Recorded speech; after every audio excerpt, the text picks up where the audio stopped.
Hi, this is Benjamin, and today I'd like to talk with you about how to learn Yrriaith Gymraeg, the Welsh language, fast. This is a language that I taught myself almost exclusively before going to university to study it through books before I met actual people. I was able to speak it. And so I think that gives me insight in how to learn this language fast, looking back at my mistakes and what I did right. So in this video, you're going to get 8 keys to unlock this language to enable you, if you concentrate on these 8 things, to be able to absorb it much faster than you would just going into a situation and not having any direction or structure of where to go. And if you're learning the language anyway, or if you've made progress, this will help you hopefully get some structure. And for those of you who are curious, what is this language? This is a Celtic language spoken by anywhere between 500 and 750,000 people daily of the British branch of the Celtic languages. It is a very special and wonderful language with a literary history going back to the 6th century, the oldest literary language alive on the British Isles. So that's something that will enrich your life completely, in my opinion, and help you understand the British landscape, because this island is so beautiful. Now let's get into these 8 steps. Number 1.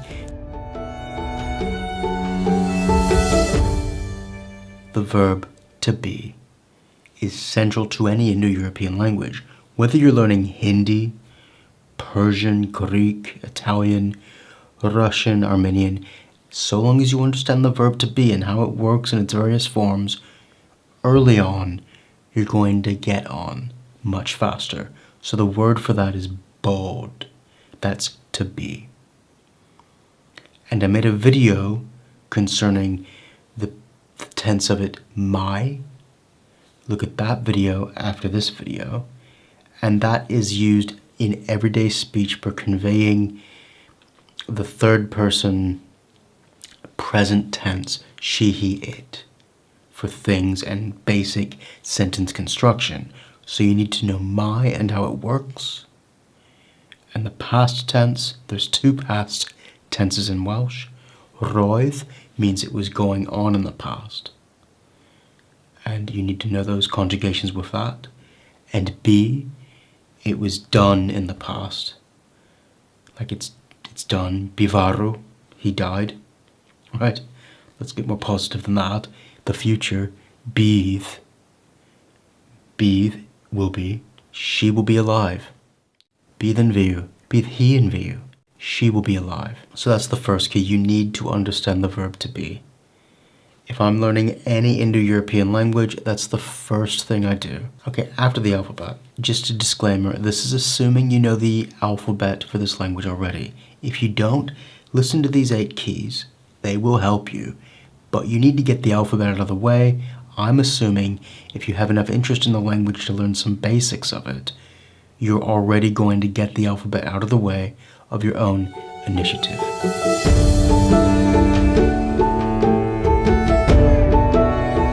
The second key. I'm a man of action. I like things to be done. So this is also verbal, meaning action words.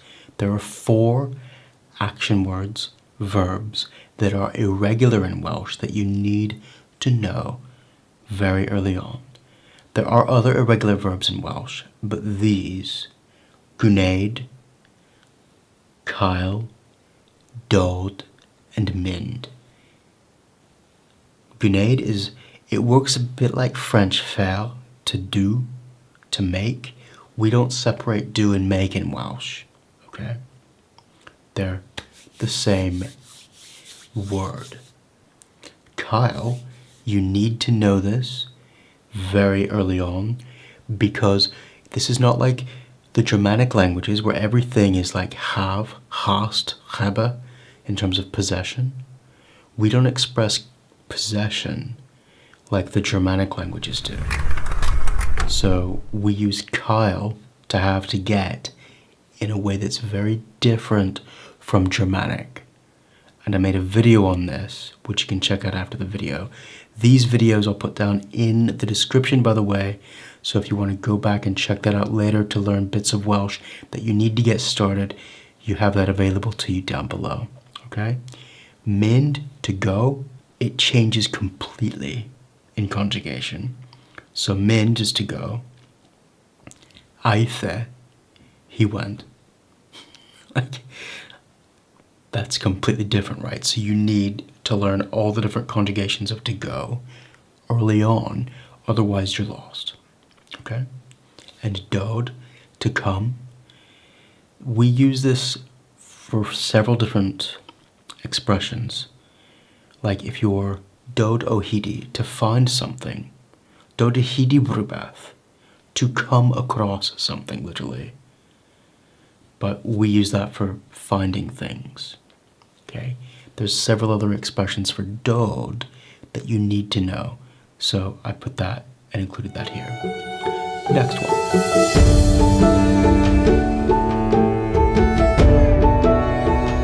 Ein Sprachbund. What is that and why am I speaking German? This is a common linguistic term for a linguistic diffusion across a geographic area. What do I mean by that? Well, these are within what I call Kulturbund, a cultural area, a cultural arc. So take, for example, the British Isles, which is what this language Welsh is a part of. All of the languages that have been spoken here in the past and are spoken here now are part of a cultural diffusion area, and they influence each other over the centuries and millennia. So what I'm asking you to do is, like, you're parking your car in this bay, reverse out, park it into Scots Gaelic or Irish or Cornish for like a week. No more. Have the self-discipline to reverse back out and back into your own language. What you're doing actually is exposing yourself to the wider Kulturbund of this island, the Sprachbund that's diffused between these various languages. And historically, Latin and French were spoken widely across this island, as was Norse. Okay, so if you have any influences from those languages, look at those briefly. And what this is going to do is give you a wider cultural context for your language. It's also going to give you hints about expressions that might not make sense and give you vocabulary that might be cognates between the various languages of your Kulturbund, where you are. Now, back to Welsh. So look at these various languages, but it's important, have self-discipline to not just wander off and go down another rabbit hole, another language forever. You need to be able to pull yourself back and get back to work in your own language. That's the cheat code.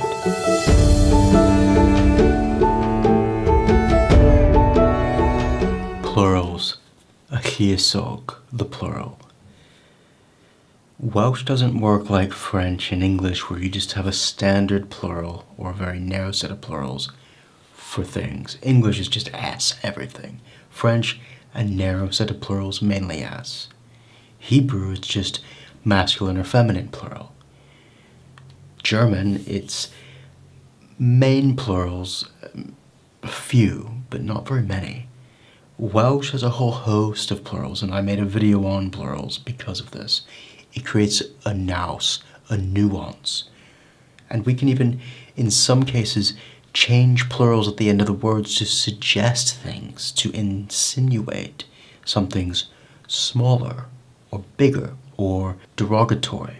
For instance, Gwyddelod, Francod, Irish, French people. These were ancient enemies at one point. I mean, many centuries ago. And so we created a derogatory plural that's just natural in our language now. And so plurals actually in Welsh, many cases like these, tell stories of our history and have cultural insinuations. They teach you things about where we come from in Welsh. So There's more meaning to plurals. Sometimes they change the middle of the word, actually, and not the end. So focus on plurals. It will stop you from getting lost much later on and speed you up.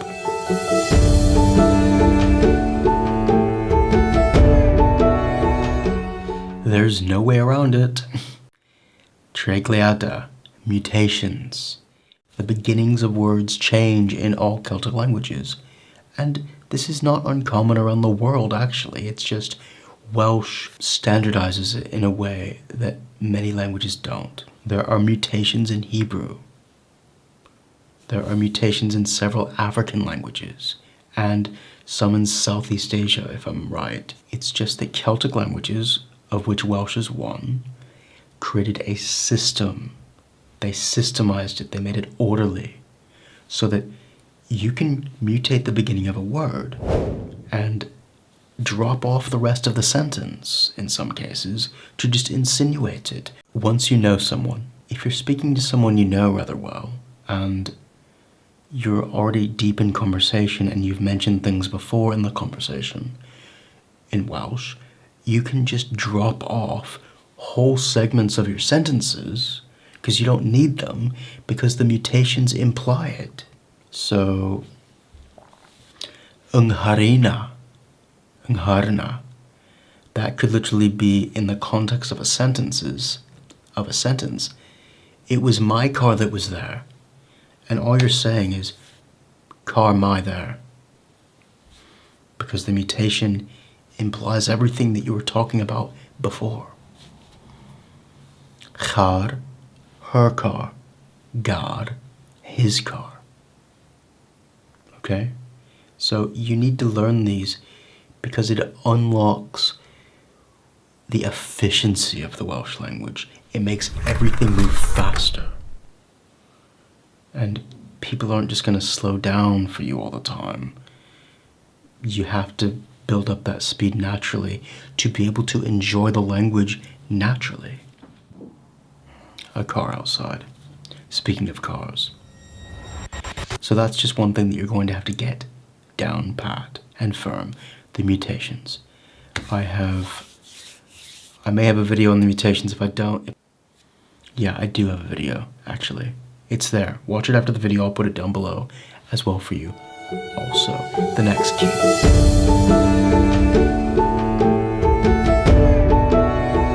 Prepositions. These are the little connector words. Welsh, like any Celtic language, and like Hebrew, it conjugates the prepositions.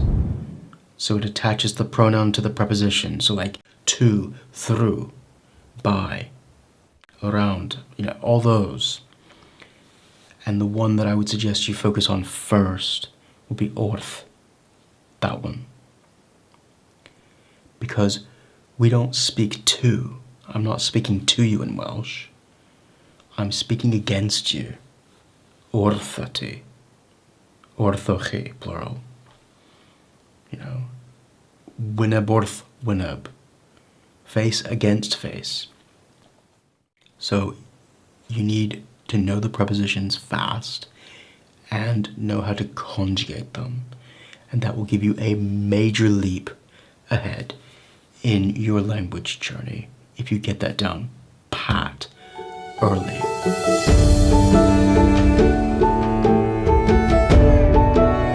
CTB. Corff, body. T, house. B, buita. You need to be able to just point at things on your body. Head is pen. Basic things in your body. Llaw, hand, and know those.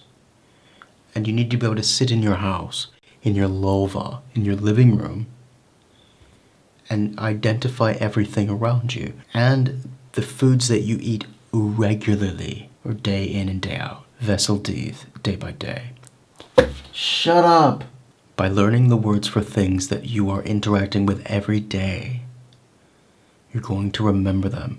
Don't focus on things initially that you don't see or do very often. Focus on the things around you and know what they are. Borth, table. Them being around you day to day will remind you what they are. So that's a way to get ahead. Don't focus on random weird objects that you don't really come into contact with that often. You will be able to remember them faster.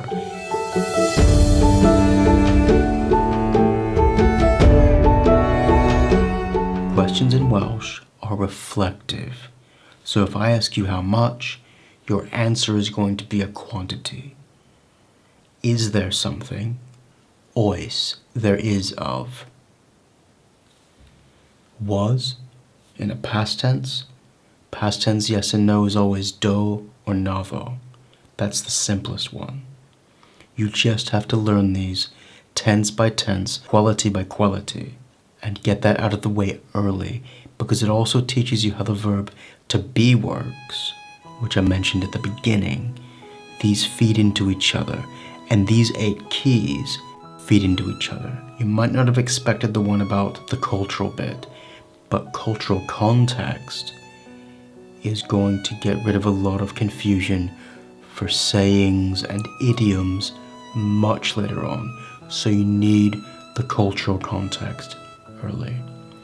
I hope this video was of value to you. I'll put a link to those other videos down below.